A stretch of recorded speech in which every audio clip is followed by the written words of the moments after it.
Welcome to the Fleet Geeks podcast. We're here to help develop fleet and transport professionals. Do you want to progress and develop your skills and knowledge? We promise to bring lively conversation and debate around interesting issues and keep you bang up to date with changes in our awesome industry. The Fleet Geeks are a community of professionals, and if you enjoy the podcast, why not join the discussion for free in the Fleet Geek community over on Facebook. Welcome back to the Fleet Geeks podcast. My name's Pete and I'm here with Barry Devereaux, who you enjoyed listening to his 2-year review last week. I actually listened back this morning. It was good. I enjoyed it. Good morning. Yeah, good morning, Baz. Baz, this week this time we're going to be talking about wheel security. I know that you've had a recent challenge, so just talk me through why is wheel security such a challenge? And just obviously we won't name customers or anything, but I think someone had a loose wheel nut on an MOT and everything just kind of unravelled from there. So sort of give us the background on that. Yeah, so wheel security and wheel and tyre management is a hot topic for the current financial year for the DVSA and the traffic commissioners.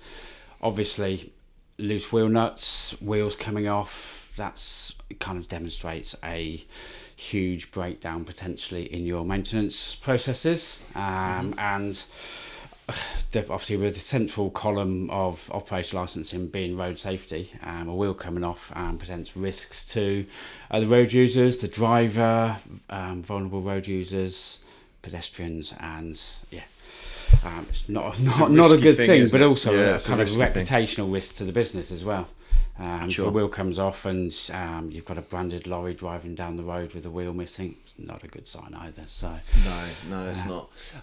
So in this case, interestingly, it was at MOT. So I think if I put my operator's hat on, they would go, well, we've got an open checkbook. We want the vehicle to go through the MOT. We're replacing tyres that probably might not normally need replacing, but we don't want to take any risks with an MOT failure. And we've subcontracted out the maintenance. So it's a main dealer doing the maintenance. The tyre fitters have come and done the tyre. They've tightened it up. Yet lo and behold, vehicles presented for MOT. It hasn't even come back to our yard, and it's presented for MOT with a loose wheel nut. How can this be our fault? Well, exactly. Does that sound familiar? Absolutely, yeah. And the situation was exactly as you changed. It was a main dealer on a full repair and maintenance package. It went in 5 days prior to the MOT. They did the inspection, recognised it was an AGS vehicle, a tipper, so it's always needs tyres replacing at MOT. It needed 5 replacing. So those were, as you said, replaced. 2-stage retorque after 30 minutes, all documented, absolutely fine. The main dealer did the rest of the repairs, and then presented it for MOT on the Wednesday. Damn. MOT failure, loose wheel nuts.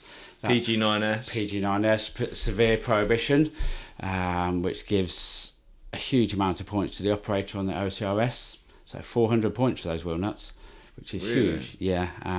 Is that 200 a wheel nut or 4? It was just for the whole. It didn't just separate them out. 400 points. Now, if it had been a small operator with only one truck, they'd have been in the red for 3 years. Absolutely. For one wheel nut. Now, this is a much larger operator running 85 vehicles and 120 trailers. So the effects of that on their OCRS was diluted with their experience and over the previous 3 years. However, as a full due diligence, the operator carried out a proper full investigation.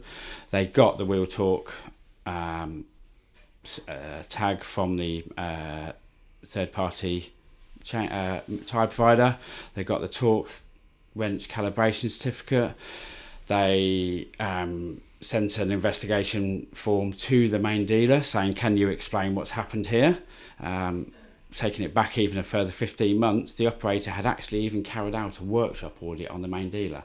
Amazing stuff. They ticked all the boxes they should have done.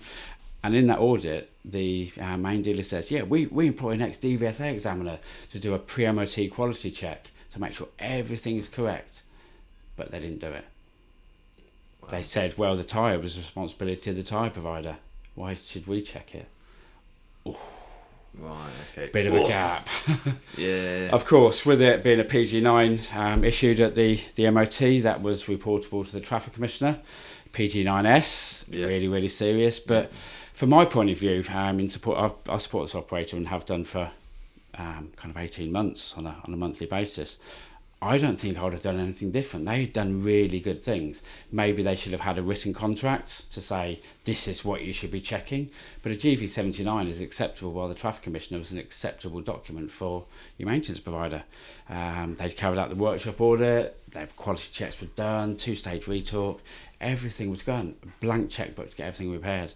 Yet, as you said, it falls on the operator's heads, not the maintenance provider's shoulders, when it comes to the responsibility of the consequences of this action. So, does that mean? I suppose this might be a loaded question, so I'll try and be as gentle as I can.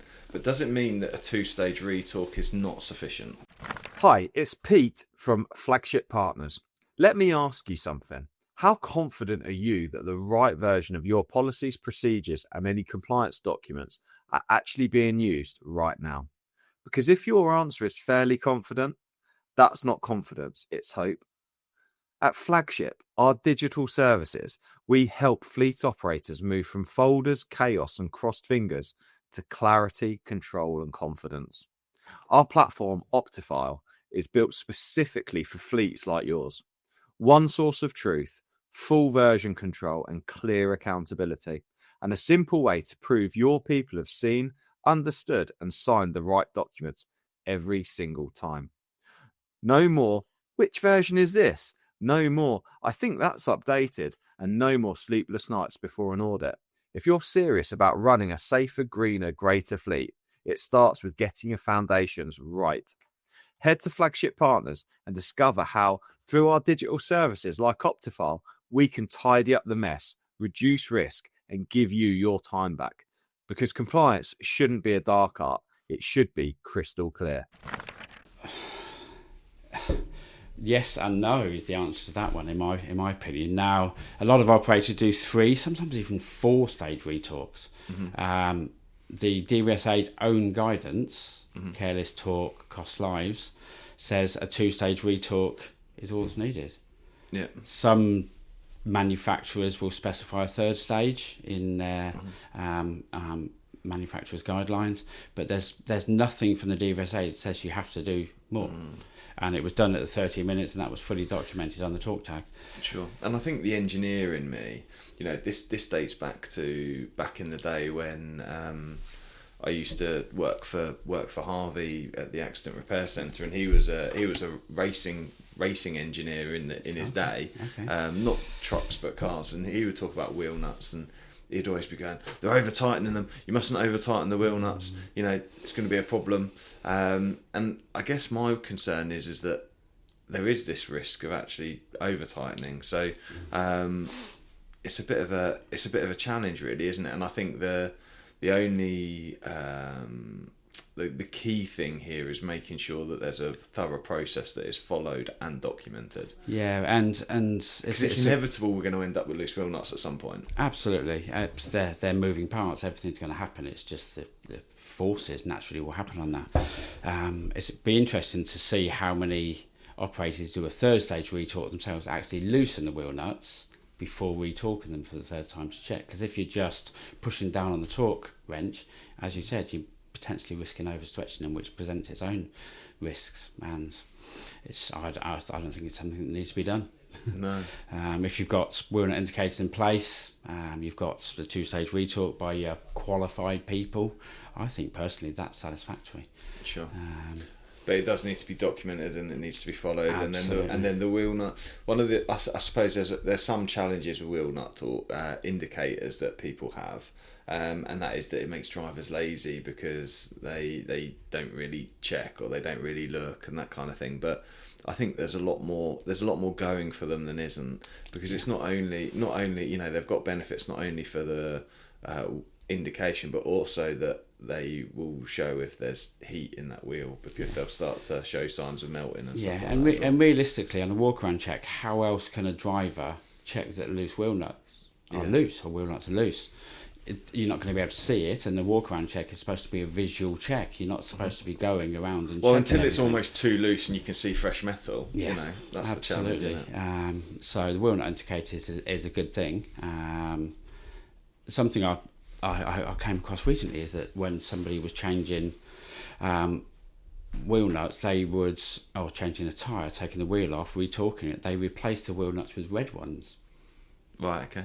To show that it actually those wheel nuts had been changed. Recently changed, changed, so that they should be, if you're going for the 3-stage, yeah, take them off, retorque them, put the yellow ones back on. That's quite a nice little visual representation that the fact a wheel has been changed. And nice, good organisation, isn't it? So yeah. I guess what they'll do is they'll torque them, wait 30 minutes, retorque them, red wheel caps on, and then that tells them that they've had a 2-stage torque, but it's the indicator to show they've not had the third. Yeah, absolutely. Because I must say, in my head, I'm an advocate for doing them once they've moved, I suppose. But the challenge with doing them once they've moved is it just adds a whole layer of complexity to the operational side of checking wheel nuts, and potentially operationally and cost as well. If you've not got drivers who are torque wrench trained and carry torque wrenches in their trucks, they're going to have to find a tyre provider 30 minutes down the road to get them retorqued, or get somebody out mobile, which obviously everything's tight for operators at the moment. So is the answer then? The answer is to make sure that there is a process and to make sure that it's followed and to make sure that it's documented. But would you suggest that you then sit down with the operator and go, look, what's feasible? You know, this is best practice. This is what great looks like. How close do you think you can get to it? Yeah, I always, when I'm trying to introduce processes in an operator where there's a gap or a slight deficiency, yes, the best practice should be black and white, but operationally it isn't always black and white, and operators will have their challenges. So I'll always try and work with them, look at their processes, look at their operations, and try and introduce a process that works for them, doesn't make it more costly, more challenging operationally, but just to make sure they're compliant as well. But the important thing was and is that you're documenting all this stuff. So talk tags. So the spin-off of this was that they reported to the traffic commissioner 9 days later, not knocking on the door. Hello, Mr. DVSA man, can I carry out a maintenance investigation on your compliance systems? And one of the gaps was recording of talk tags. They weren't doing it as well as they should on the talk register and on their compliance system, so that's something we introduced. Obviously, an MIVR, maintenance investigation, risks, particularly around wheel security, a trip to see headmaster. But we were able to introduce systems and checks and write back to the DVSA examiner and say, look, this is what we're doing. This is what we've introduced, this is what we want to do to make sure we are compliant. And he's given us a bit of a sign-off, which is nice, so we didn't end up at a public inquiry or a prelim. There were a couple of minor undertakings with an audit and a 2-day refresher for the director and TM, but generally wheel nuts loose at MOT will send you to PI. Yeah. So I was going to say we got lucky, but we didn't, because we put the hard graft in and spent time looking at what we can do to make it compliant. Excellent. Barry, that's been really, really helpful. If you're listening to this and you don't really know, if you're thinking this wheel security thing's a bit of a nightmare, give Flagship Partners a call. You can have a chat with Baz. We can arrange for us to do an audit, or we can help you with your systems. We can help you with your process. Do get in touch, because we'd love to help you. Last thing we want to see is truck wheels flying down the motorway when we're driving along, because it's bloody dangerous. Anyway, thank you for listening. Appreciate you coming on the podcast, Baz. Thank you. You're welcome. And look forward to the next one. I hope you enjoyed today's episode. If you did, please share with your friends and colleagues too. Join us for free on Facebook with the Fleet Geeks community for transport and fleet managers. Fleet Geeks offers ongoing professional development, networking and mentoring too. So get in touch with me, Pete Rushmer, on any social media platform to find out more.